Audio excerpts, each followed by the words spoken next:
ഈശോമിശിഹായ്ക്ക് സ്തുതിയായിരിക്കട്ടെ. ഇന്നത്തെ വചനം: പരിഹാസകൻ ശാസനം അവഗണിക്കുന്നു. സുഭാഷിതങ്ങൾ 13:1. പരിഹാസകൻ ശാസനം അവഗണിക്കുന്നു. സുഭാഷിതം 13:1.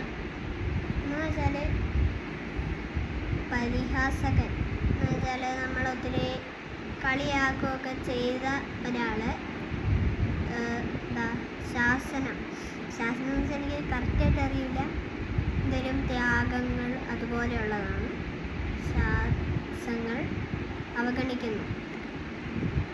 നമ്മൾ കളിയാക്കിയവരായിരിക്കും നമ്മളെക്കാട്ടും കൂടുതൽ കഷ്ടപ്പാടുകൾ അല്ലെങ്കിൽ ചലഞ്ച് അങ്ങനെയുള്ളത് ചെയ്യുന്നത് എന്നാണ് ഇത്. സുഭാഷിതം 13:1.